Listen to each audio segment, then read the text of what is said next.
The civil authorities have issued a required monthly test for all of Colorado's beginning at 11 p.m. Saturday, February 22 and ending at 12 a.m. Sunday, February 23.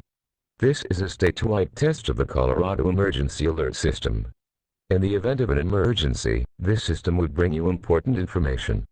This statewide test is now concluded.